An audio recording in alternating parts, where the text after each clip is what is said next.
بالله من الشيطان الرجيم بسم الله الرحمن الرحيم والصلاة والسلام على أشرف المرسلين سيدنا وحبيبنا محمد وعلى آله الطاهرين وأصحابه أجمعين. Assalamu alaikum wa rahmatullah. Donc, tout d'abord, merci de m'accueillir ici à la mosquée de Genève. Merci à toute l'équipe pour cette invitation. Le sujet qu'on va aborder aujourd'hui est une thématique difficile à comprendre, en même temps simple à comprendre pour ceux qui sont proches d'Allah subhanahu wa ta'ala, mais en même temps un sujet essentiel parce que beaucoup de musulmans malheureusement passent à côté. Donc le sujet qu'on va aborder ensemble est le suivant: quels sont les facteurs de la réussite dans ce bas monde, dans ce monde terrestre? On pourrait appeler le sujet autrement, on pourrait aussi dire voilà, quels sont les facteurs et les comportements, les attitudes qu'il faut avoir pour qu'on ait Allah subhanahu wa ta'ala, donc Dieu, à notre côté. Donc c'est ça le sujet. Donc avant de rentrer dans le détail, bien entendu, il faut comprendre, on va dire, 2-3 notions importantes. Donc la première c'est quoi? C'est que quand on a la foi en Allah subhanahu wa ta'ala, le croyant sait que l'acteur principal est Dieu sur terre. Et nous, on n'est pas des dieux, on n'est que des êtres humains faibles. Allah nous a créé da'ifa. Et Dieu dans le Coran, qui est la dernière révélation d'Allah subhanahu wa ta'ala, justement nous dit comment on doit fonctionner, c'est quoi le mécanisme de fonctionnement, la voie à suivre, le comportement à avoir pour que nous, en tant qu'êtres faibles, on soit en interaction, en connexion avec le divin. Et à partir de là, Dieu intervient dans nos vies, dans nos projets et dans nos actions. Et ça, c'est le plus important. Et pour comprendre déjà ce sujet, il faut avoir la foi en Allah subhanahu wa ta'ala. Et pas une foi superficielle, mais une foi vraiment profonde et ancrée. Donc j'aimerais bien souligner ça pour commencer mon sujet. Pourquoi? Parce qu'on vit à une époque qui est très bizarre, où il y a beaucoup de choses qui sont fausses, il y a beaucoup d'illusions, un peu un monde de magiciens avec les médias, avec le monde médiatique, les médias mainstream, qui arrivent à nous faire croire des choses impossibles à croire si on a un peu de cohérence. Et même parfois le musulman il est touché. On vit à une époque très moderne où les sciences prennent le dessus sur les croyances parfois, et le musulman il est touché par tous ces phénomènes.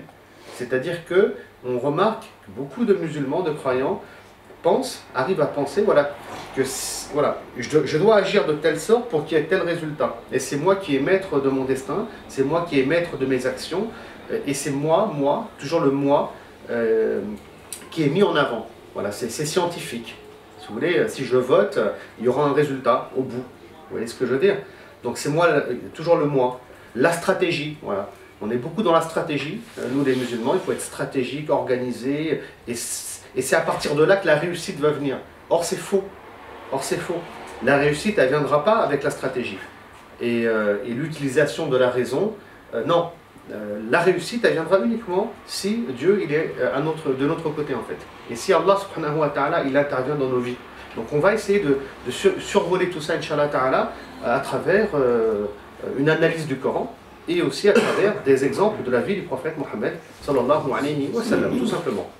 Donc c'est un peu ça le sujet. Comme disent certains aujourd'hui, le musulman il adore ce qu'on appelle al-asbab, les causes, alors que c'est Allah qui doit être adoré.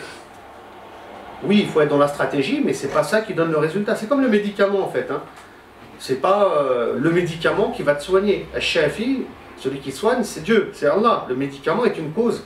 Et derrière, tu feras des invocations justement pour que tu guérisses de ta maladie. Donc il ne faut pas adorer le médicament. Lui, voilà, soit ça marche pas. Il y en a beaucoup qui essaient de se soigner et non, ils n'arrivent pas à se soigner malgré qu'ils soient traités par des médicaments, etc. Donc c'est important de recadrer tout ça. Et c'est ce qu'on va essayer de faire ensemble. Donc, pour faire très court, on va aller droit au but. Quand on analyse le Coran dans son ensemble, après on rentrera dans le détail, on remarque qu'il y a des conditions à respecter pour que Dieu soit de notre côté. Donc ces conditions, c'est quoi? Tout d'abord, il y a l'obéissance lors de l'épreuve, lorsqu'on est éprouvé par Dieu, et Dieu. Il y a différents types d'épreuves, Allah subhanahu wa ta'ala en parle dans le Coran, je ne vais pas m'attarder dessus, il peut nous éprouver par la peur, par l'angoisse, par la faim, par la pauvreté, par mille choses, d'accord? Donc lorsqu'on est éprouvé par Dieu, il ne faut surtout pas tomber dans la désobéissance. Donc, on doit rester dans l'obéissance, pas tomber dans ce qui est illicite, ce qu'on appelle illicite dans le droit musulman, mais rester dans le cadre du licite, dans le cadre de la volonté de Dieu, qu'on va retrouver dans le Coran et dans la Sunna du prophète Mohammed sallallahu alayhi wa sallam. Ça c'est la première règle. Donc lors de l'épreuve, on est tous éprouvés, musulmans, pas musulmans. L'être humain, il vit dans ce qu'on appelle Dar al-Ibtila, c'est la planète Terre. Dar al-Ibtila, donc c'est la demeure de l'épreuve. Donc on est éprouvé sur Terre. Donc si tu veux Dieu à tes côtés pour qu'il t'aide, parce que franchement, des fois, on est nous-mêmes tous tellement coincés dans un problème qu'on n'arrive pas à s'en sortir de ce problème-là. Mais des fois, on s'en sort comme par miracle. Ce miracle, il vient de Dieu. C'est Allah subhanahu wa ta'ala pour X raisons qui va venir donc, nous aider pour sortir de ce problème-là. Donc, première condition à respecter, et après, je vais argumenter avec le Coran, ne vous inquiétez pas, c'est l'obéissance lors de l'épreuve, lorsqu'on est éprouvé. Deuxième condition, c'est as-sabr, la patience. La patience. Pareil, je citerai des versets derrière. Et il suffit de rappeler un verset de Dieu très connu. Inna Allaha ma'as sabirin. Certes, Allah, Dieu, est avec ceux qui patientent. Très important, ceux qui patientent. Troisième facteur, la persévérance, ce qu'on appelle al-thabat. Donc il s'agit de rester dans l'obéissance sur le long terme. Il s'agit de, de patienter sur le long terme et de persévérer dans la voie de Dieu. Quatrième facteur, l'invocation. Donc la dua, qui est vraiment l'arme du musulman, l'arme du croyant. Et donc, à travers ces épreuves, quand il obéit, quand il patiente, quand il est dans la persévérance, il doit aussi invoquer Allah subhanahu wa ta'ala. Donc voilà, de manière générale, c'est ça les facteurs de la réussite, tout simplement, selon le Coran. Donc on va citer ici des versets. Ce sont les versets 249 et 250 de la sourate 2, la sourate Baqara, avec une histoire qui va revenir sur l'ensemble de ces facteurs et de ces conditions. Donc c'est l'histoire de Talut et de Jalut. Dieu dit, puis au moment de partir avec les troupes, donc là on est dans un contexte militaire, Talut dit, avant de continuer, là on est dans un contexte militaire, mais ça marche dans toutes les situations. Hors contexte de guerre militaire, c'est-à-dire les conditions dont je suis en train de parler, ça marche aussi dans le domaine donc, de la darwa, ça marche dans les problèmes de couple, dans les problèmes de famille. L'essentiel, c'est Dieu, il intervient voilà, dans notre situation. Seulement, le Coran nous interpelle de différentes manières. Donc ici, Allah nous dit, Dieu dit, voilà, puis au moment de partir avec les troupes, Talut dit, voici, donc il parle à ses troupes, à ses hommes, Allah, Dieu, va vous éprouver par une rivière. Quiconque y boira ne sera plus des miens, et quiconque n'y goûtera pas sera des miens. Passe pour celui qui y puisera un coup dans le creux de sa main. Voilà, donc ici, Talut parle à ses hommes, des troupes, il y en a qui le sont moins, il y en a qui sont accrochés à ce bas monde, il y en a qui sont proches de Dieu, c'est comme la communauté musulmane aujourd'hui, elle est très variée. Et il dit, voilà, vous allez être éprouvés, il fait chaud, vous êtes en train de traverser le désert, vous allez être éprouvés par une rivière, vous ne devez pas boire de cette eau. Celui qui boira une gorgée, ça ne sera pas dramatique. Mais vous ne devez pas en boire. C'est ça l'épreuve. Pourquoi, etc. Ce n'est pas le sujet qui nous intéresse. Ils en burent, sauf un petit nombre d'entre eux. Donc c'est très intéressant. Ceux qui étaient avec Talut, ils vont en boire. Malheureusement, ils vont en boire. Sauf un tout petit nombre. Avant de continuer, ce petit nombre, c'est qui? Ce sont les croyants qui sont proches de Dieu. Ceux qui sont vraiment dans sa proximité, qui respectent ses conditions. Ils en burent, sauf un petit nombre d'entre eux.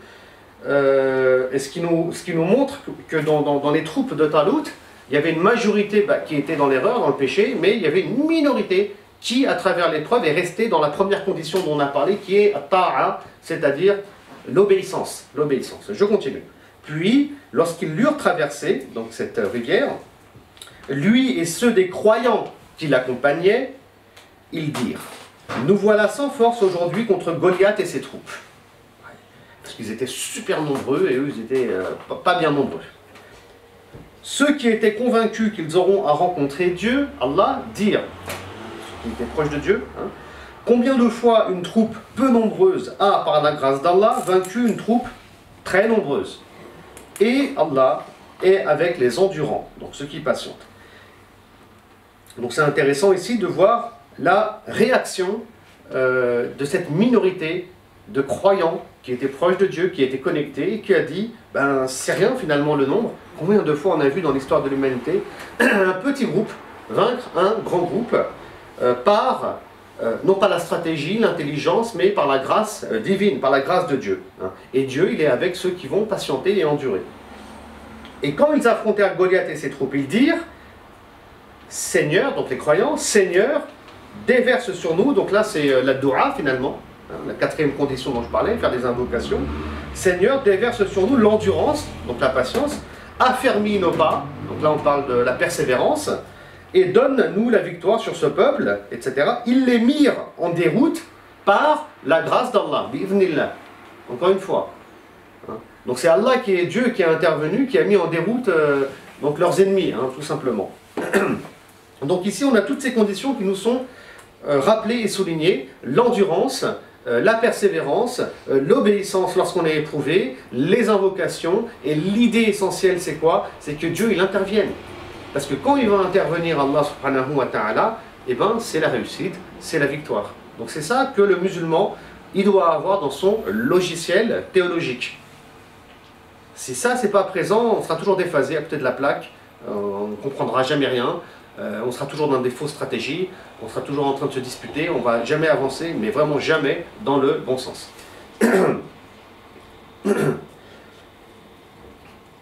Bon, ça c'est le Coran et les conditions. Maintenant, si on se tourne vers la vie du prophète Mohammed, sallallahu alayhi wa sallam, c'est simple.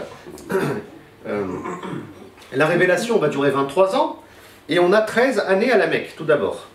13 années à la Mecque, qu'on appelle la période mécoise. Après, on a 10 années à Médine, qu'on appelle la période médinoise. Les 13 premières années qui vont se dérouler à la Mecque, donc les 13 premières années de la révélation à l'époque du prophète sallallahu alayhi wa sallam, ce ne sont que des versets qui vont nous parler de théologie, donc de la relation à Dieu, de la connaissance de Dieu, ses noms, ses attributs, etc., sa grandeur, sa puissance, qui vont nous parler aussi de l'au-delà, c'est-à-dire qu'on a des comptes à rendre devant Allah subhanahu wa ta'ala, et qui vont nous parler d'éthique, de valeurs que j'appelle, ou qu'on peut appeler des valeurs universelles. C'est-à-dire qu'on va retrouver dans l'histoire de l'humanité, tout simplement, il n'y a rien de spécial et de nouveau en islam en réalité. On parle de miséricorde, de tolérance, de générosité, donc ce sont des valeurs dites universelles. Tout être humain de bon sens, musulman ou pas, donc il suit, on va dire, ces différentes voies, ces différents comportements. Voilà. Et le prophète Mohammed, pour contextualiser un peu tout ça, sallallahu alayhi wa sallam, c'est ces valeurs qu'il va mettre en avant à la Mecque, alors qu'à la Mecque on a 360 idoles qui sont adorées. Mais au-delà de l'idolâtrie, le problème c'est quoi? C'est qu'il y a des notables, l'oligarchie mécoise, qui a réussi à créer tout un commerce, tout un business autour de ces idoles. D'ailleurs le Hajj dure 4 mois environ. Il y a un grand marché, le marché de l'Oukaz. On ramène les gens vers la Mecque, on parle de 360 idoles. Certains historiens nous disent que par conséquent, peut-être qu'à l'époque, dans la péninsule arabique, il y aurait 360 tribus, pour vous dire. Hein. Donc l'idée c'est de créer un commerce. Puis, il y a les voyages d'été, d'hiver avec Byzance, le Yémen. Vraiment c'est une plaque tournante commerciale. Hein. Donc on gagne beaucoup d'argent en adorant les divinités, les dieux, les déesses, tout et n'importe quoi finalement, parce qu'on était arrivé à l'époque du prophète sallallahu alayhi wa sallam à adorer tout et n'importe quoi, du moment que ça rapporte de l'argent.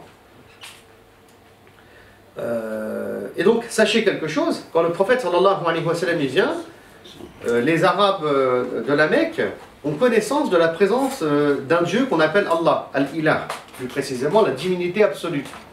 Mais seulement on y a imposé dans la croyance des intermédiaires. Donc on passait par ces intermédiaires qu'on vénérait, mais on savait tous qu'il y avait un Dieu au-dessus, un Dieu unique.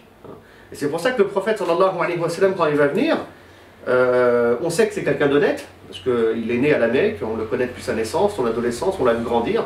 On l'appelait Al-Amin, le digne de confiance. D'accord? Le digne de confiance, c'est pas n'importe quoi. Donc on sait que c'est pas un menteur, on sait qu'il est honnête, on sait qu'il est intègre. Alors pourquoi on va combattre Mohammed, sallallahu alayhi wa sallam? C'est parce que oui, il vient montrer du doigt donc ces fausses divinités, mais ce qu'il vient aussi montrer du doigt, et même surtout au-delà de ces fausses divinités, c'est comment on a réussi à soumettre les Arabes et les êtres humains à des fausses croyances, parce que derrière il y a des intérêts qui sont économiques et politiques. Ça c'est très très important de le comprendre. C'est pas une pensée que j'invente. Pour vous dire, hein, le père du prophète, il s'appelle comment? Sallallahu alayhi wa sallam, il s'appelle Abdallah. Il y en a qui me posent la question, mais comment ça se fait qu'il s'appelle Abdallah, le serviteur d'Allah, alors que le prophète, il n'existe pas encore? Ben, c'est normal, parce que Allah, on y croit, on sait qu'il existe, mais voilà, on ne se tourne pas vers lui. Et le prophète, quand il va venir, il dira, voilà, tout ça c'est faux, tout ça il faut comment dire, le balayer, hein, et je suis envoyé par Dieu, par Allah subhanahu wa ta'ala, avec des valeurs. Et c'est ces valeurs, justement, qui vont être révélées pendant la période, comment dire, mécoise. Donc là, je ne vais pas trop m'attarder sur le sujet parce que j'en aurai pour des heures. Mais effectivement, le prophète posera un problème. Comme beaucoup d'êtres humains aujourd'hui, croyants, sincères, posent un problème. En France, en Europe et dans le monde. Le prophète sallallahu alayhi wa sallam, par exemple, il va dire égalité de tout le monde, et voilà, on est tous égaux devant Dieu. La femme, les hommes, l'Éthiopien, tout le monde. L'enfant, le vieillard, tout le monde. On est tous égaux devant Allah subhanahu wa ta'ala et on a tous des comptes à rendre.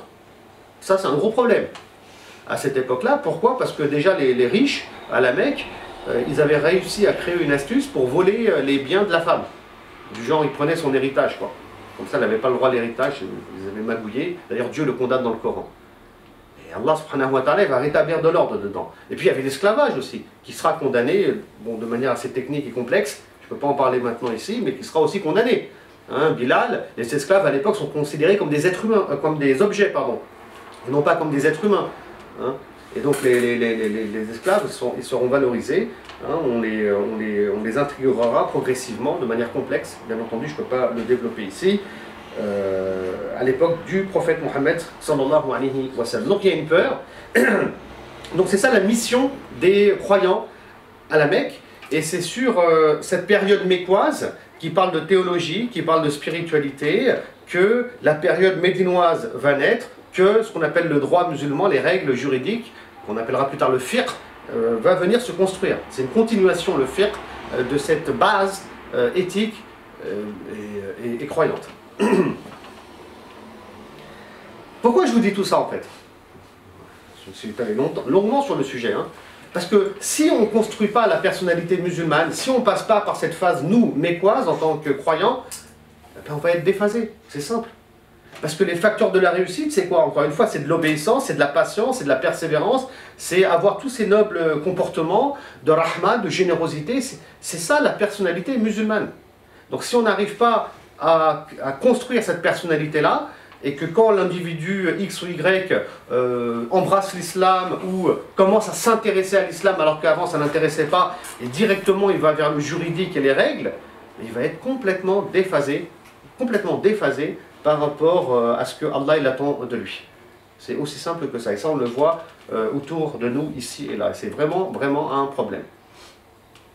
Il sera déphasé, quand il sera éprouvé, il ne prendra jamais les bonnes solutions. Dès qu'il y aura un petit intérêt économique, il va dévier, ou un intérêt politique, il va dire n'importe quoi. C'est du vu et du revu et du répété. C'est pour ça que c'est très important, si on veut avancer dans le bon sens, si on veut que le monde devienne meilleur autour de nous, et ça c'est important. Hein. Encore une fois, meilleur ça veut dire quoi? Valeur, encore une fois, humaine, universelle. Il va falloir que nous-mêmes on change en premier et qu'on construise notre personnalité donc de croyant. Donc c'est pour ça que très souvent le musulman, si vous voulez, en France ou ailleurs, dans sa réflexion, c'est pas cadré en fait. C'est pas cadré. Par exemple, là en France, pour l'anecdote, on va voter demain, et puis il y a des gens qui disent c'est haram de voter, c'est illicite, et eux disent non, c'est licite. Mais c'est quoi ce sujet en fait? Sortons du cadre du licite et de l'illicite, et puis allons plus en profondeur sur un plan théologique, sur un plan du spirituel. Est-ce que c'est bien de voter pour des gens comme ça? ou pas, qui veulent la guerre, qui veulent pas le vivre ensemble, qui on va choisir, sur quelle base et sur quels critères aussi. Parce qu'on ne va pas dire que tout le monde est mauvais, il y a sûrement des gens bien, moi je ne les connais pas plus que ça en réalité. Hein. Mais il faut sortir du cadre toujours juridique.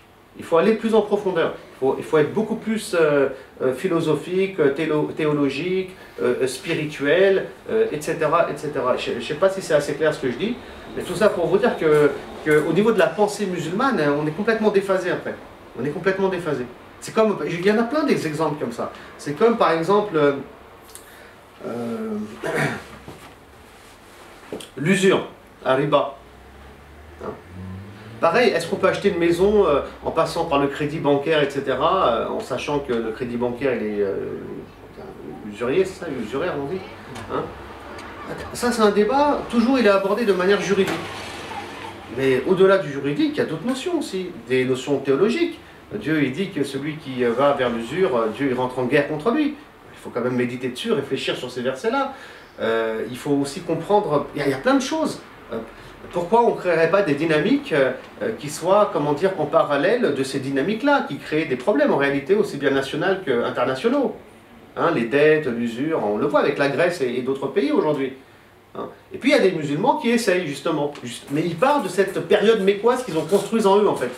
Ils ont créé ce lien avec Dieu, ils ont la tête sur les épaules, ils ont une spiritualité, ils ont foi en Allah, à partir de là leur intellect il est illuminé et ils vont réussir à créer des dynamiques. Ils vont tenter en tout cas hein, de créer des dynamiques, ils vont partir de pas grand chose pour construire une économie ou un modèle économique qui soit plus en harmonie avec déjà l'islam, mais au-delà de l'islam, donc avec des valeurs que porte l'islam en fait. Hein. Non. Et c'est là où justement des fois on entendra des musulmans dire mais non c'est n'importe quoi, parce que de toute façon le monde il est dirigé comme ça sert à rien. Voilà, ça c'est typique le discours qui est en contresens avec le Coran. Parce que dans le Coran, je reviens sur le verset, écoutez bien, combien de fois une troupe peu nombreuse a, par la grâce d'Allah, vaincu une troupe très nombreuse? Vous avez vu? C'est-à-dire que c'est pas ça le plus important, c'est là où on se fait leurrer. Ça sert à rien, c'est petit, c'est un petit projet, ça va pas avancer, nanana, on s'en moque de ça. L'essentiel, c'est d'être honnête avec Dieu, de vouloir le bien pour l'humanité, pour tous, pas que pour les musulmans, mais pour les non-croyants, pour tout le monde, vouloir créer une dynamique sincère sur des bases qui sont claires, c'est-à-dire les bases éthiques et dogmatiques, claires, et après on avance petit à petit, on est 5, 10, 20, 30, on s'en moque du nombre. On s'en moque du nombre, encore une fois, pourquoi? Parce que l'idée, l'essentiel, c'est que Dieu il soit avec nous. Pourquoi je prends l'exemple de l'usure en fait hein? Ça me vient à l'esprit comme ça. Hein. Parce que cet état d'esprit, en fait, s'il était présent à l'époque du prophète, sallallahu alayhi wa sallam, enfin, je veux dire, ce ne serait pas génial. Hein. À l'époque du prophète, sallallahu alayhi wa sallam, ces mêmes personnes auraient dit oui, mais ça ne sert à rien. Je veux dire, tous ceux qui se sont opposés au prophète Mohammed, sallallahu alayhi wa sallam. Pourquoi ils s'opposent?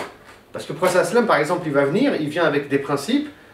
Donc il y a plein d'esclaves partout. Il va dire non, il faut aller vers une libération des esclaves. Bref, il y aura des versets par rapport à ça. Il faut libérer, c'est une des meilleures actions qu'il y a en islam. Il va vouloir de l'égalité sociale, une égalité économique. Il y a des principes comme la zakat. Il y a plein de formes de vente qui vont être prohibées par la suite, etc. Ça, comment dire, c'est aller un peu à contre-courant par rapport au système qu'on va trouver à la Mecque et chez les Arabes. Vous comprenez? Et à la Mecque, par exemple, Abu Jahl et les notables, ils ne vont pas adorer un Dieu unique, ça ne le fait pas. Parce que là, on a 360 idoles, c'est un grand business, on est riche, puissant grâce à ça quand même. Toi, tu nous dis non, adore un Dieu unique, c'est un problème.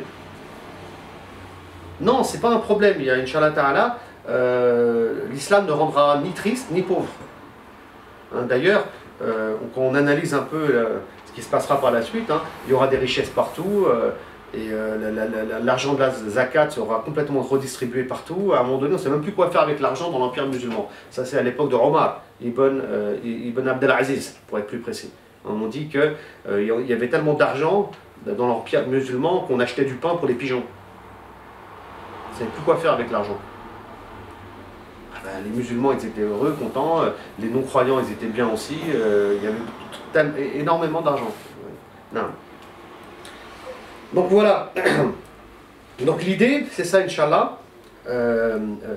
Voilà. L'idée, c'est ça, je récapitule un peu, je vais un peu vite. C'est de travailler sa spiritualité, de travailler sa relation à Dieu, de construire ça. Et ça se fait à travers le Coran, en fait. C'est pour ça que le Coran, il est central. Il est central. C'est la parole du divin. Vraiment, c'est central pour qu'on puisse avancer dans le bon sens. Hein. Et à partir de là, Inch'Allah, on va créer des projets, on va créer des activités, encore une fois, pour que le monde devienne meilleur. Tout simplement. Hein. N'oubliez pas que la guerre, par exemple, c'est Shaitan qui veut la guerre. C'est Shaitan qui veut que le sang coule. C'est Iblis, il n'aime pas l'être humain, Satan. Hein. Donc nous, on veut que le monde devienne meilleur. On veut qu'on s'aime, vivre ensemble, tout ça. C'est notre objectif. Et on aimerait, hein, ça c'est Allah qui dit qui veut, que les gens se tournent vers le Dieu en fait, hein, au final. Hein. On aimerait que tout le monde soit généreux, tout le monde soit tolérant, tout le monde soit miséricordieux. C'est pas vrai? Ça c'est une évidence. Mais malheureusement on est dans un contexte tellement compliqué qu'il faut souligner aujourd'hui l'évidence. Voilà, donc peu importe, le prophète, écoutez bien, il est tout seul au début. Subhanallah, il est tout seul. C'est le seul musulman.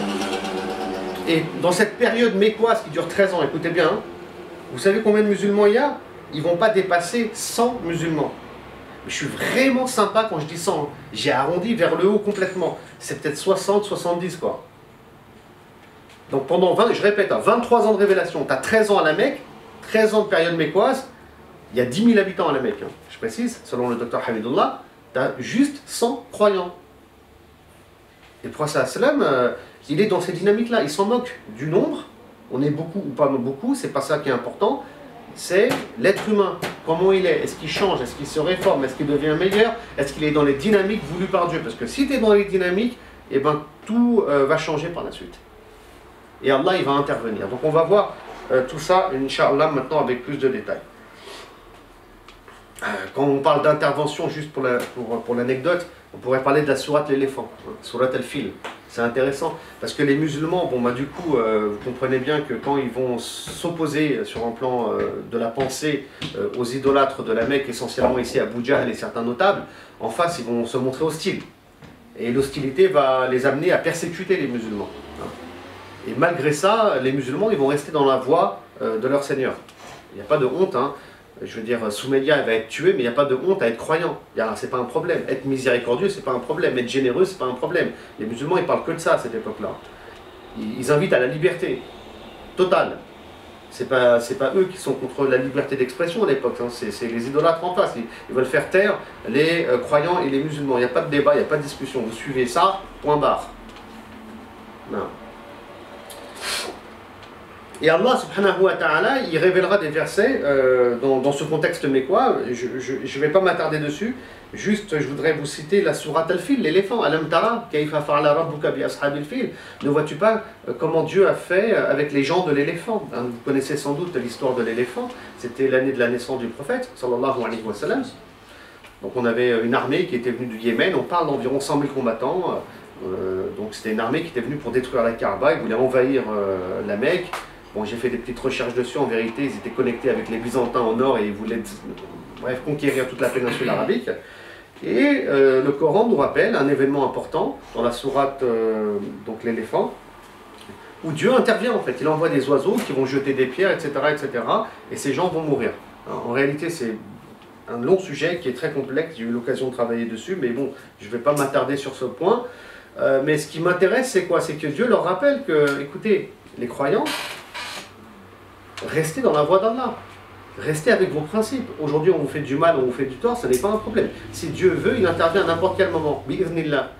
Allah, il peut envoyer des oiseaux avec des pierres. Allah, il peut créer un tremblement de terre. Je sais pas, moi, il peut se passer 1000 choses. Allah, il peut intervenir à n'importe quel moment. Et il le rappelle. Alam tara, ne vois-tu pas, au messager de Dieu, kayfa fa'ala rabbuka, ton Seigneur à toi, comment il a fait bi ashabil fil, avec les gens de l'éléphant? Parce que quand ce verset est révélé, en gros, le prophète sallam, il a l'année de sa naissance. Donc c'est un événement qui est contemporain, si vous voulez. Tout le monde sait, tout le monde est au courant de ce qui s'est passé, tout le monde l'a vu. Tout le monde l'a vu, cet événement-là. Et donc, est-ce que nous, on a foi en ça, par exemple? Je m'interroge. Est-ce qu'on a foi en ça? Est-ce qu'on a foi vraiment en Allah qui intervient, je sais pas, moi il envoie une tempête, je sais pas, ou Allah subhanahu wa ta'ala il intervient dans nos vies. Nous, quand il y a un phénomène climatique, on va regarder la météo. Vous voyez? On croit plus en la météo, on croit plus, voilà, toujours le calcul, la science, le savoir, ce qu'il dit, machin, mais Dieu dans tout ça, quoi. Et l'intervention divine dans tout ça. Donc c'est important de se connecter à Dieu pour qu'on voit les signes d'Allah, qu'on comprenne les signes d'Allah, et c'est ce que vont faire les compagnons et le prophète Mohammed, donc sallallahu alayhi wa sallam. Bon. Après la période mécoise, on continue, il y aura la période médinoise. Donc pareil, il y a un contexte de guerre qui est compliqué. Il y aura des batailles, la bataille de Badr, la bataille d'Uhud, la bataille de Hunayn, etc. Donc on va analyser un peu ces batailles rapidement, et on va voir que les musulmans, ils sont loin d'être parfaits. Ils sont loin d'être parfaits, ils vont commettre plein d'erreurs. Ils vont commettre plein d'erreurs. Mais ils sont sincères. Ça c'est très important, parce que l'être humain, il commet des fautes, il commet des erreurs, c'est normal. Sinon on serait des anges en fait. Mais on n'est pas des anges, on est des êtres humains. D'accord? Mais par contre, ce qui est demandé, c'est quoi? La sincérité. Ça, il ne faut pas être sincère et faire des erreurs. C'est ça qui est demandé. Non. Mais avant de rentrer dans tout ça, un mot sur la guerre en islam, mais vraiment brièvement. Bien entendu, la guerre en islam, c'est pas la règle. C'est donc ce qu'on appelle al-istisna, c'est l'exception. C'est très cadré et c'est pas l'objectif du tout. Surtout que dans la période mécoise dont je suis en train de parler, je vous rappelle quand même qu'il est interdit de se battre. C'est interdit, on n'a pas le droit. On n'a pas le droit de se défendre. On est en train de créer la personnalité musulmane. Ça, c'est impressionnant quand vous l'analysez. Soumeya, vous connaissez Soumeya, c'est la mère de Ammar ibn Yasir. Bon ben, Soumeya, elle est persécutée, son fils Ammar est persécuté, et sa maman est tuée devant lui en fait. Par Abu Jahl. Il va la poignarder, il en a marre, il va craquer. Donc c'est très intéressant parce que Ammar, il ne va pas se venger. Il n'a pas le droit de se venger, il n'a pas le droit de se battre, il n'a pas le droit de...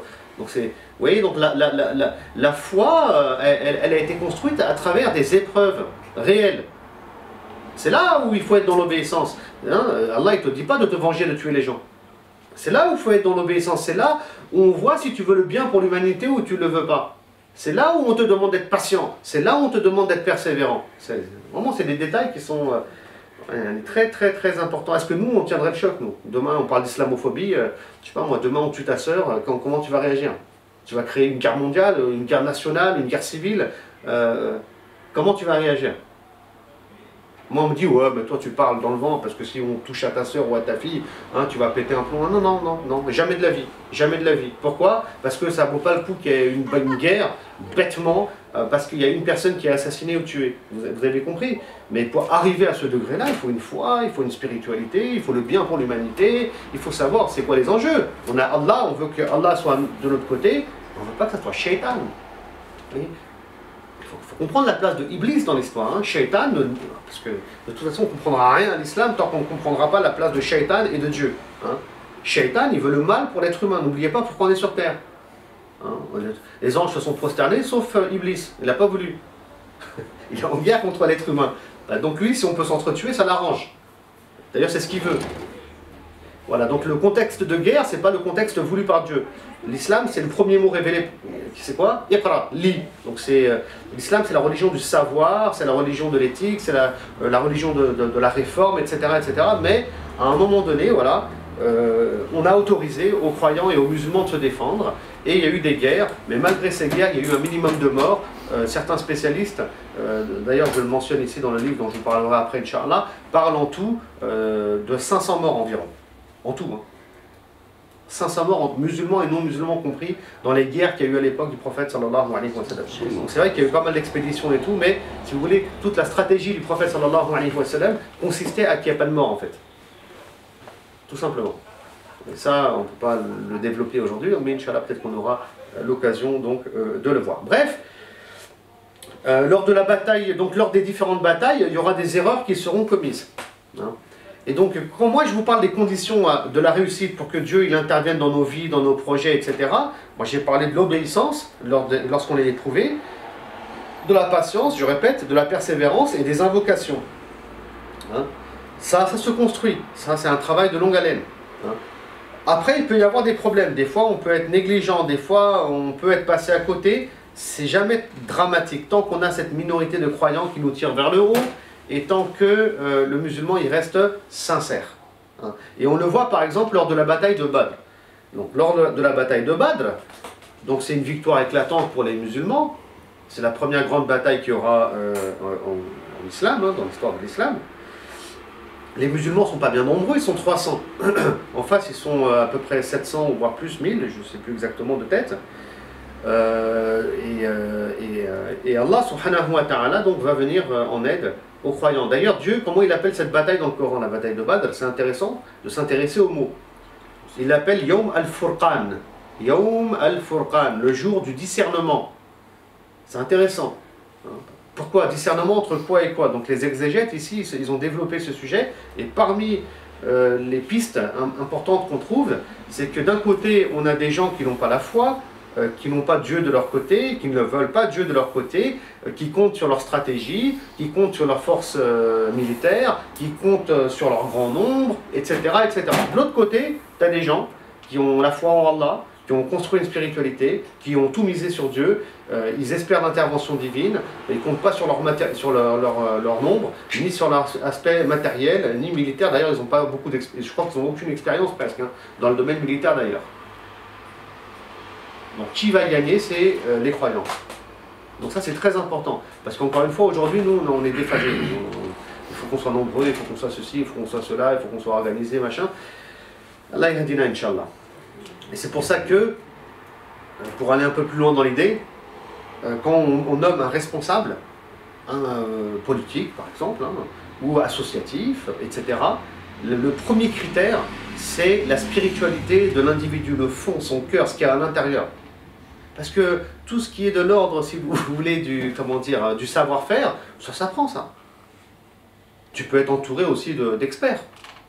Tu peux apprendre à Sciences Po et tu peux te former.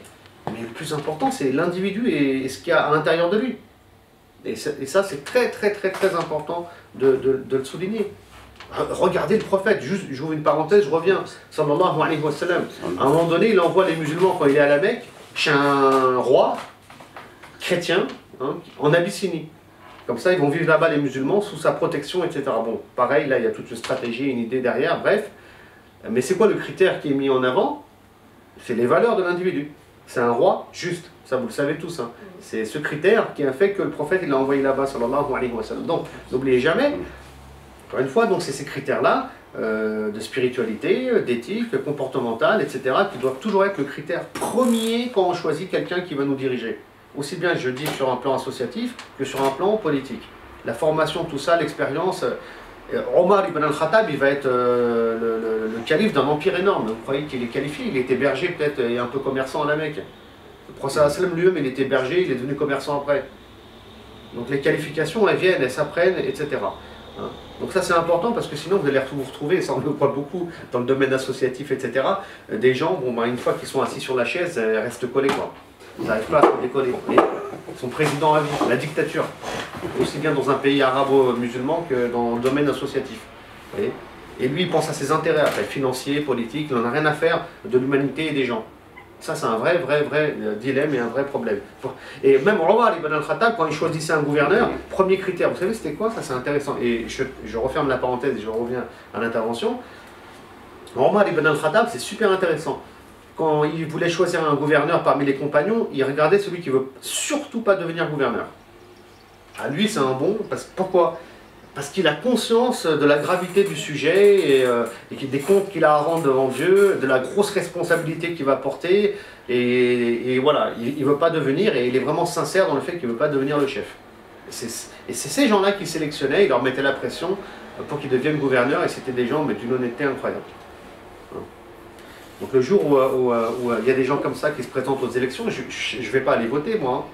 Je serais là même en train de mettre leur tête là sur le mur, quoi. Je serais un bénévole, Inch'Allah Ta'ala, parce que je sais que c'est des gens qui vont changer le monde, qui vont le rendre meilleur, etc. Donc on espère, Inch'Allah Ta'ala, que le monde et les différents pays, en Occident, même ailleurs, dans le monde arabo-musulman ou au Pakistan ou ailleurs, soient dirigés par des gens de cette nature-là. Est-ce que c'est le cas? Il y a des gens bien en tout cas. Il y a des gens bien.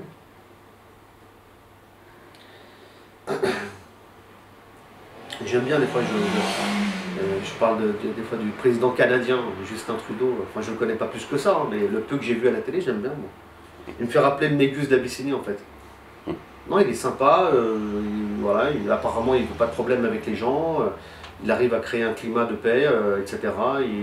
Franchement, je trouve qu'il est exemplaire. Bon, après, je vous dis, je ne connais pas plus que ça, je ne suis pas un politicien, mais le peu que j'ai vu de lui, voilà, ça c'est des gens qui sont vraiment qui sont intéressants, quoi. Qui sont vraiment justes. C'est pour ça que ça me rappelle un peu le Négus d'Abyssinie. Bref, lors de la bataille de Badr, les musulmans, alors c'est une victoire des musulmans, donc voilà, Yom al-Furqan, il ne faut pas l'oublier ça. Donc Dieu, voilà, il appelle ce jour le jour du discernement pour revenir en arrière, parce que tu as ceux qui comptent sur la force matérielle et les autres. D'accord? Bon. Allah, il a aidé les croyants. Il a été de leur côté. Mais par contre, ils ont quand même commis une faute. Ça, on n'en parle pas souvent dans les conférences ou dans les cours qui traitent de la Sira. Bien que la faute soit soulignée dans le Coran, on voit qu'il y avait eu une attirance par rapport au bien terrestre. Et ça, on le voit parce qu'il y a des musulmans, la bataille, elle n'était même pas terminée, qu'ils ont commencé à ramasser un peu le butin de guerre, parce que c'était un peu le système qu'on trouvait chez les Arabes à l'époque. Et ça, Dieu va le reprocher aux musulmans qui se sont empressés à ramasser le butin. Et il dira, et c'est le verset 67 de la sourate 8, un prophète ne devrait pas faire de prisonniers avant d'avoir prévalu sur la terre, etc. Vous voulez les biens d'ici-bas, tandis que Dieu veut pour vous l'au-delà. Allah est puissant et sage. Donc je ne reviens pas sur le contexte, etc. Moi, ce qui m'intéresse ici, vraiment par rapport à mon intervention, c'est de souligner que dans les troupes musulmanes, autour du prophète Mohammed sallallahu alayhi wa sallam, il y avait aussi des gens, des musulmans, voilà, qui étaient encore attirés par la dunya, par les biens éphémères. C'est normal, parce qu'en fait, se détacher de ce bas monde, être quelqu'un de vraiment de très bien, sur un plan comportemental, éthique, dogmatique, etc., ça ne se fait pas en 24 heures, en fait. Ben oui, ça prend 10 ans, 15 ans, 20 ans, on ne devient pas... L'essentiel, voilà, c'est de faire un gros travail sur soi. Là. Malgré ça, il y a eu une intervention divine. Pourquoi? Parce que tu avais un groupe à l'intérieur, dont le prophète, sallallahu alayhi wa sallam, dont une élite parmi les compagnons qui étaient présentes, qui étaient au niveau parfait, et qui ont su, comment dire, suivre la voie de Dieu à travers cette épreuve, qui ont su patienter, persévérer. D'ailleurs, on voit même le prophète invoquer Allah, pour revenir à l'histoire de Talut, avant la bataille. Il a beaucoup invoqué Allah avant la bataille donc, de Badr. Et donc Dieu, il est intervenu. Non, Dieu, il est intervenu. D'ailleurs, il y a un verset qui dira, vous savez, à un moment donné dans la bataille, c'est intéressant, le prophète sallam, il ramasse de la terre avec des pierres, il jette ça en direction de l'ennemi, qui va être un peu ébloui, etc. Et Dieu, il révélera le verset, c'est pas toi qui as lancé lorsque tu as lancé, c'est Allah qui a lancé. Donc c'est qui l'acteur? C'est Dieu. Lui, il est dans la symbolique. Donc, comme nous, on est dans la symbolique, on essaie de changer les choses pour les rendre meilleures. Parce qu'on est des êtres humains. Mais c'est Dieu qui a fait derrière. Donc n'oubliez jamais, c'est ça l'idée. C'est Dieu l'acteur. Et on veut que ça soit Allah l'acteur. C'est comme, à un moment donné, il y a un traité de paix qui va être signé, parce que la paix, c'était l'objectif visé par le messager de Dieu. C'est pas la guerre, bien entendu. Surtout qu'il y a eu 15 ans de persécution avant. Le prophète sallam, il va réussir à signer un traité de paix, qui est le traité de paix de Hudaybiyah.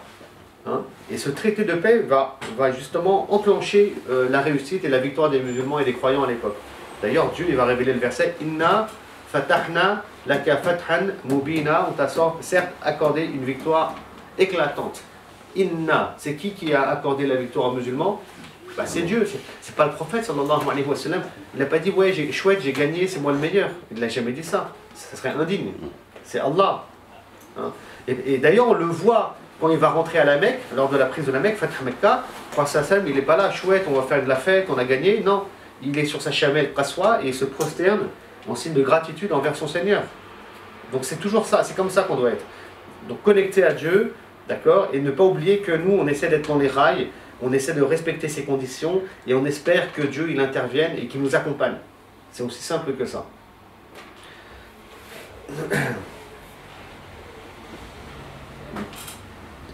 Ça, c'est un peu aussi la solution, si vous voulez. Je prends un peu de temps, hein, désolé, hein, je n'ai pas terminé encore, mais bon, j'ai tellement de choses à dire. Ça, c'est aussi un peu la solution contre l'islamophobie. Vous savez, on aime bien parler de ce sujet en France et ailleurs. Voilà, il y a de l'islamophobie, c'est grave, les gens, ils n'aiment pas les musulmans, etc. Comment dire, c'est important d'être dans les rails, tel que je l'ai expliqué, et ça mettra, Inch'Allah Ta'ala, on espère, fin à tout ça, en fait. La solution, des fois, elle n'a rien à voir. C'est-à-dire, À nous, en France, en Suisse ou ailleurs, d'être des vrais musulmans, des bons croyants, connectés à Dieu, de construire un monde meilleur avec les musulmans, les non-musulmans, Inch'Allah Ta'ala, etc. D'être dans ces dynamiques, Allah il va intervenir, et on ne sait pas comment d'ailleurs, mais Inch'Allah, on est convaincu de notre foi qu'il interviendra dans le bon sens. C'est pour ça que des fois la clé des problèmes, dont celui-ci qu'on appelle l'islamophobie, plusieurs noms, peu importe le mot, on se comprend, c'est d'être un bon musulman en fait, et d'être dans la dynamique coranique, pour qu'Allah il intervienne et que les choses changent. Et je reste convaincu de ça, bien entendu.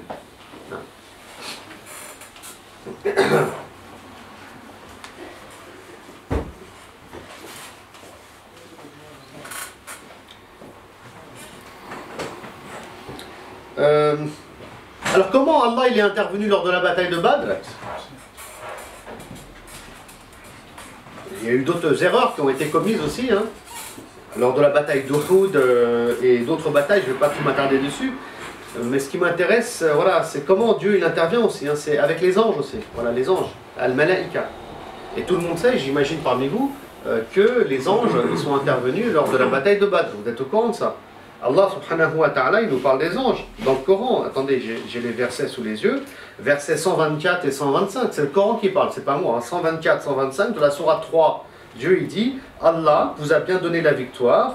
Lorsque tu disais aux croyants, ne vous suffit-il pas que votre Seigneur vous fasse descendre en aide 3 milliers d'anges?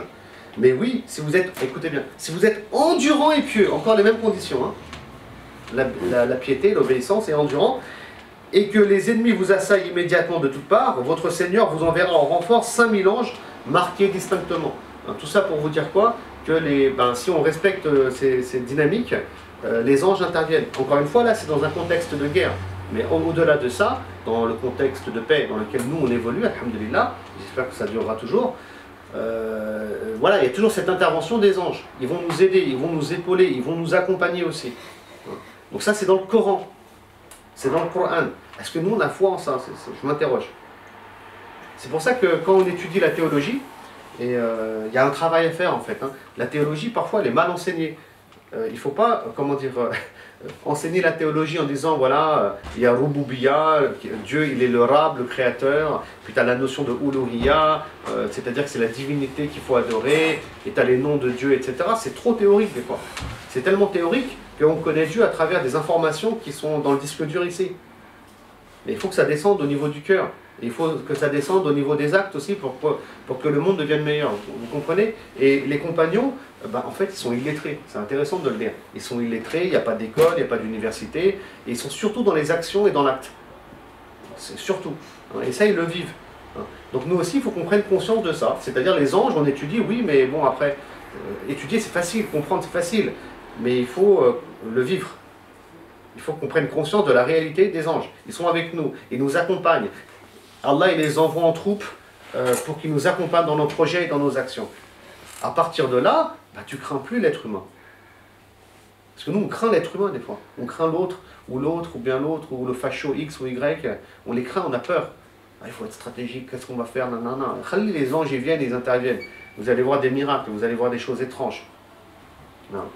Des fois, on va te faire du mal, la personne, je ne sais pas moi, son pneu il va crever, la personne ne va rien faire, tu n'es même pas au courant, tu es rentré chez toi et tu es avec ta femme et tes gosses. Vous comprenez? Tu n'es pas au courant de tout ce qui se passe dans le monde des anges et ce qui se passe autour de toi. Il faut prendre, Inch'Allah Ta'ala, conscience de ces différentes réalités. D'ailleurs, lors d'une bataille qui s'appelle la bataille des coalisés, vous savez, il y avait tous les ennemis de l'islam qui s'étaient regroupés pour attaquer les musulmans à Médine, pour l'anecdote. À un moment donné, vous savez, il y avait un fossé dans le nord, je reviendrai sur l'histoire juste après, Inch'Allah, il y avait un grand fossé qui avait été creusé dans le nord de la cité, pour que l'ennemi ne puisse pas rentrer. C'était une stratégie militaire qui venait des Perses, plus précisément d'un compagnon qui s'appelle Salman al-Farisi, le Perse. À la fin de cette bataille, bien qu'il n'y ait pas eu de bataille en réalité au final, parce que jamais ils vont réussir à traverser donc, le fossé, le prophète sallallahu alayhi wa sallam, il enverra un de ses compagnons de l'autre côté du fossé, parce qu'il y a un ouragan d'un coup, j'expliquerai tout ça après, et quand le prophète va demander au compagnon, quand il va revenir, qu'est-ce que tu as vu de l'autre côté du fossé, Il ne va pas dire oui, j'ai vu l'ennemi, il a peur, il est en train de partir. Il va dire j'ai vu les anges qui sont en train de, comment dire, de les faire fuir. Donc il parle des anges. En fait, je ne pense pas qu'il les ait vus réellement, mais dans son esprit, il sait que la réalité de ce qui se passe, c'est la présence des anges qui sont en train de faire fuir l'ennemi tout simplement, en créant de la peur dans les cœurs, de la brouille dans les esprits, etc. Donc c'est important, on voit bien que les compagnons sont très très connectés à tout ça.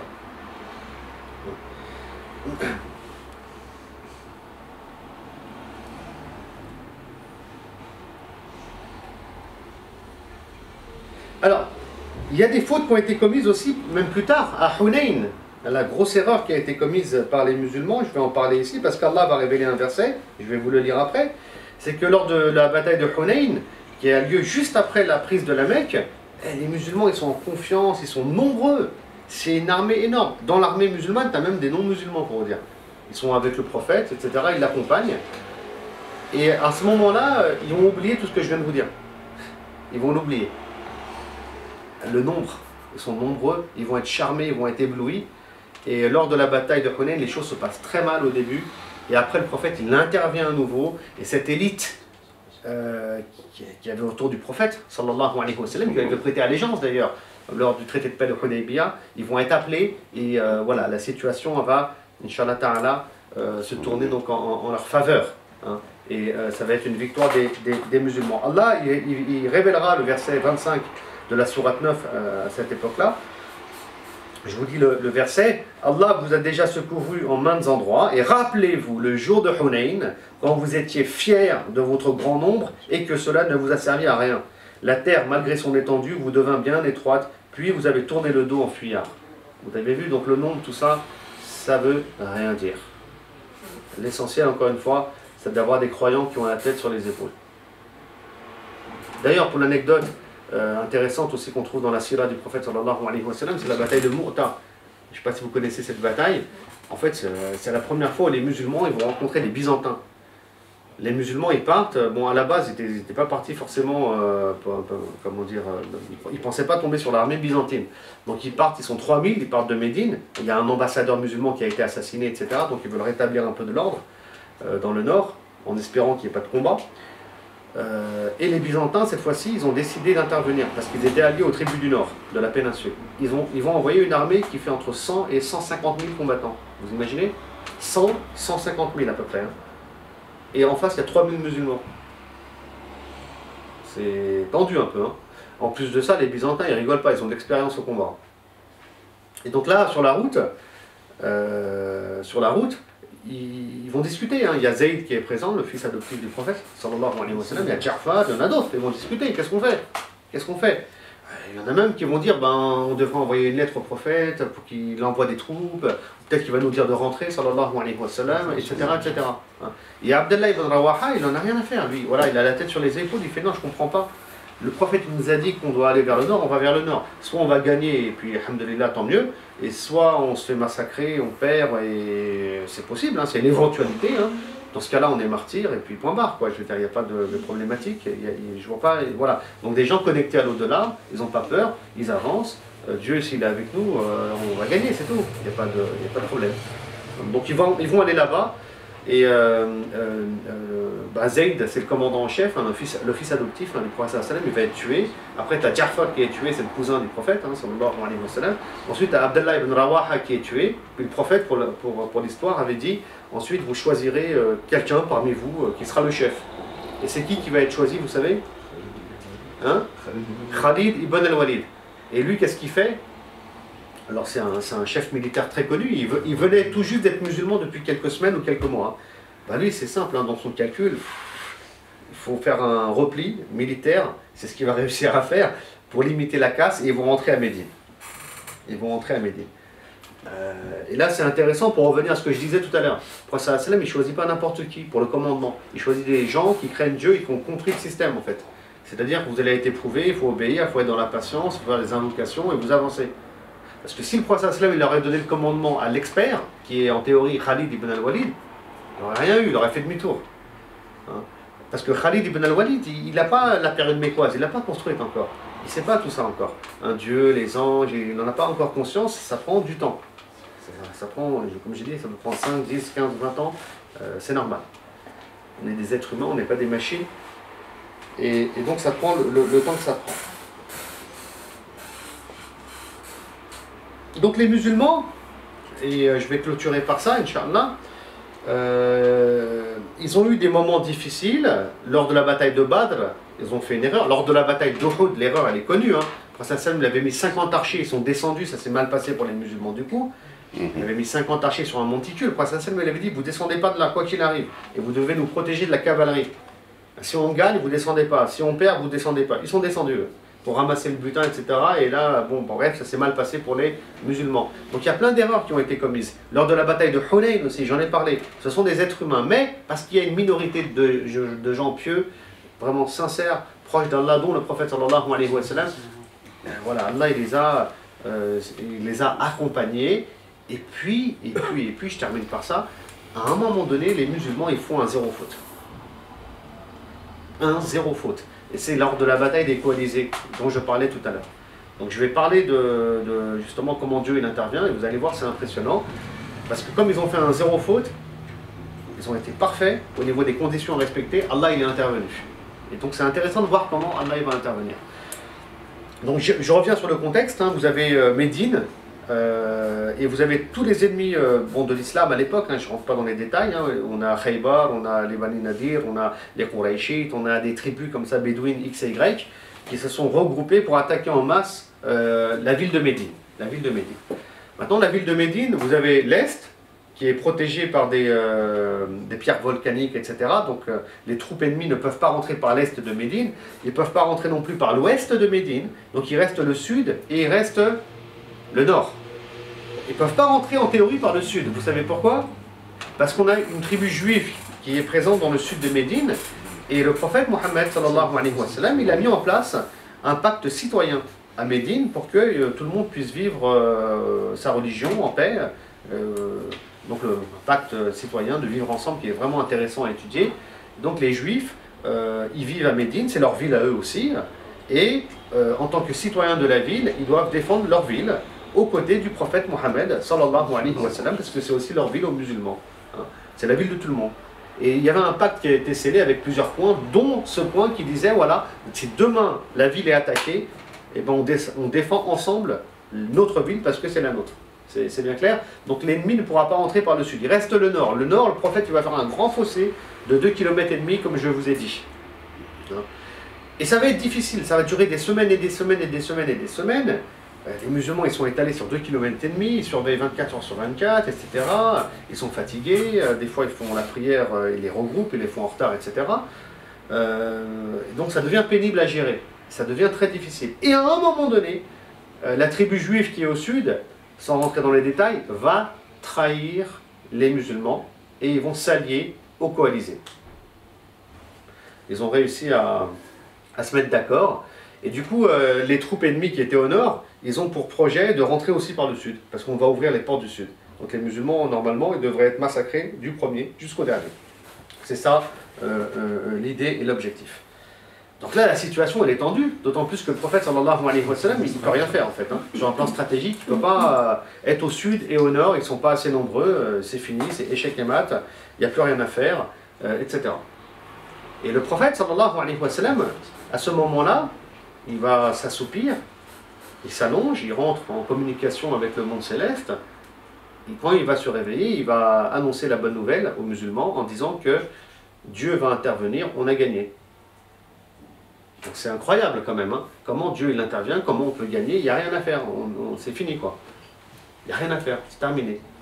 Donc c'est très intéressant de comprendre comment Dieu il intervient ici. Il intervient de deux manières.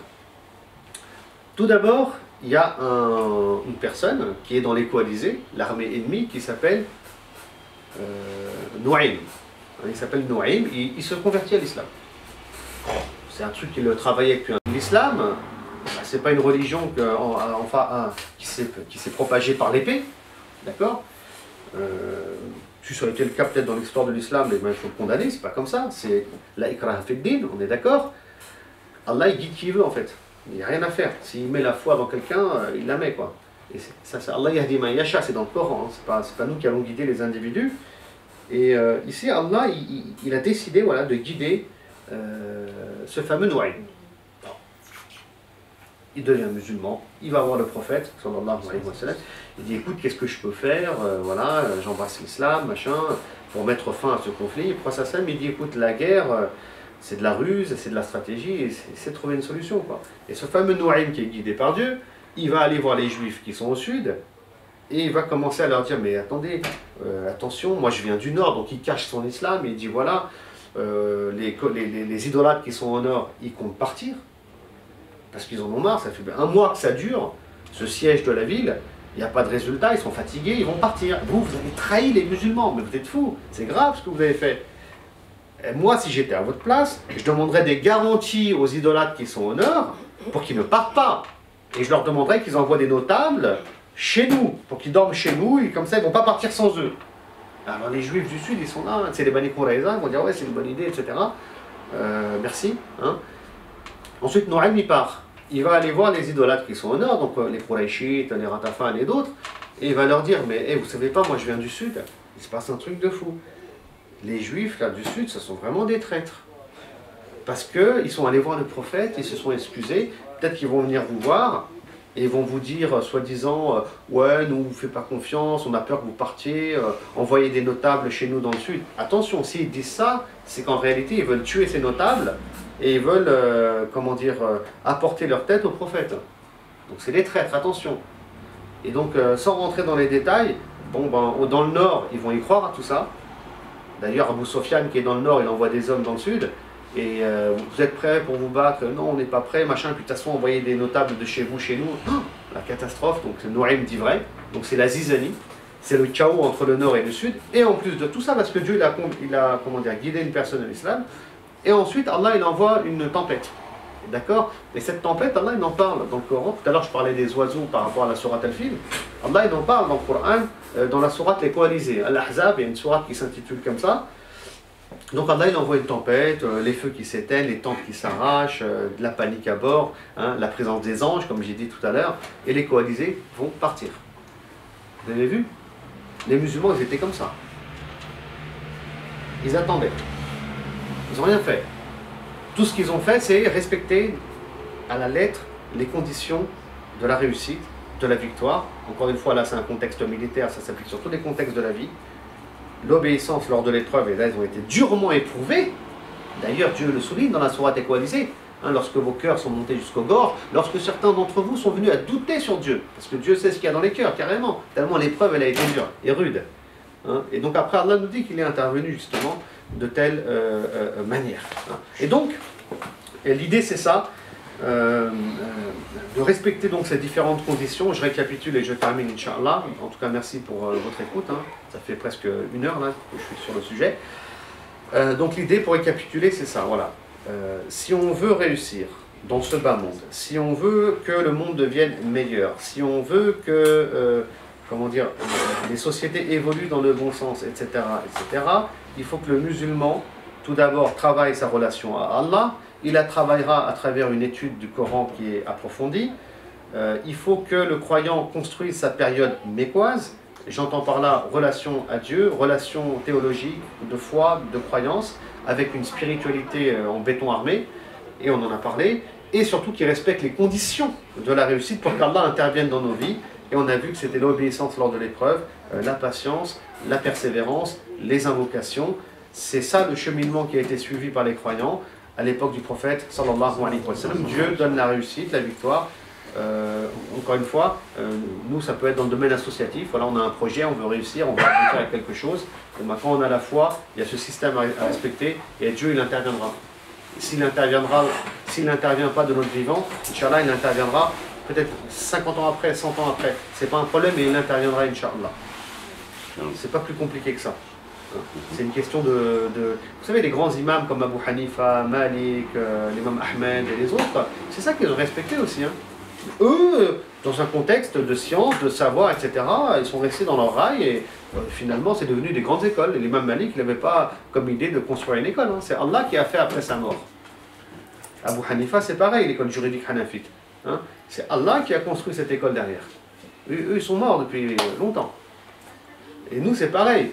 Si on veut influencer ce monde pour qu'il devienne meilleur, on va, Inch'Allah Ta'ala, avoir foi en Dieu, respecter ces consignes coraniques, créer ces dynamiques. J'ai parlé de l'usure, des petits projets qu'on peut avoir pour créer du bien autour de nous. Le prophète, il a été envoyé rahma, une miséricorde pour l'humanité, d'accord? Et donc voilà, on doit s'inscrire dedans et ne pas calculer le nombre, l'audimat, l'image, sans aucun intérêt politique, financier, etc.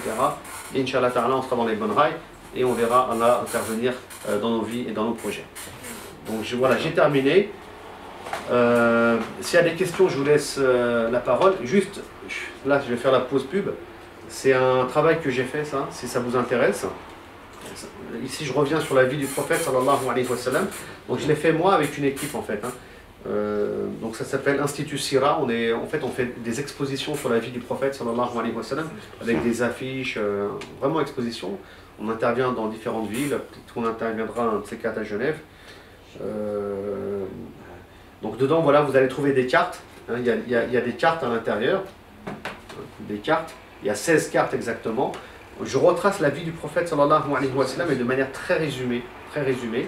Donc c'est très accessible à tout le monde.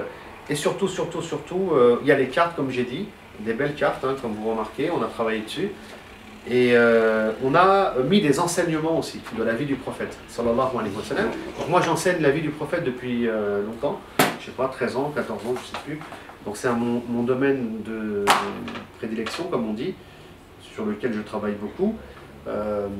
Et dedans, j'ai moi-même mentionné à peu près 33 enseignements qui sont basés sur deux choses en fait. C'est là que ça devient intéressant. Un, sur les principes universels qu'on va retrouver chez le messager de Dieu, sallallahu alayhi wa sallam. Et le deuxième point sur lequel j'ai travaillé, c'est le rapport à l'être humain. C'est-à-dire que le prophète Sassam, il est très bien avec des non-musulmans autour de lui, comme son oncle Abu Talib qui n'est pas croyant, comme plein d'autres, Al-Mut'im ibn Adi, etc. Donc c'est deux choses qui sont à mon sens vraiment des choses importantes à mettre en avant pour nous ici en Occident, qu'on retrouve plus ou moins comme ça éparpillés dans les ouvrages, mais qui sont vraiment pas mis en avant, quoi. Ou en tout cas pas assez. Voilà, donc j'ai travaillé dessus avec une équipe. Ça coûte 10 €. L'argent il revient à l'association, donc si vous êtes intéressé, voilà, j'en ai ramené plusieurs des exemplaires et vous pourrez les acheter. Comme j'ai raté le début, vous enseignez ça où vous êtes excusez-moi, je n'étais pas là au départ. Moi j'enseigne dans plein d'endroits différents en fait, hein, c'est compliqué. Une liste de mariage un peu. Donc j'enseigne à l'IMED déjà. L'IMED c'est l'Institut musulman d'enseignement à distance. Donc c'est en e-learning, et le directeur c'est Cher Zakaria, CDP. J'enseigne à Paris aussi, j'habite à Lyon en fait, hein, je suis lyonnais depuis 1 an et demi. J'enseigne aussi à Paris, j'y vais toutes les 2-3 semaines, à la mosquée d'Orly. On a, avec Cher Mohamed Endas, il y a un projet d'école où on enseigne les sciences religieuses qui a été fondé il y a plusieurs années. Après, j'enseigne où actuellement? J'enseigne, je ne vais pas tout dire, mais il y a l'école Chatibi aussi, à Lyon. Après, j'interviens de temps à autre à l'UFCM, toujours à Lyon. Après, j'interviens, voilà, franchement, dans plein d'associations différentes, que ce soit en Belgique, à Nantes, à Marseille, peu importe. Dès lors qu'il y a des gens qui veulent travailler sincèrement pour Allah subhanahu wa ta'ala, qui veulent œuvrer, qui veulent rendre ce monde meilleur, moi vous me trouverez dans ces endroits-là, Inch'Allah. Okay. Voilà.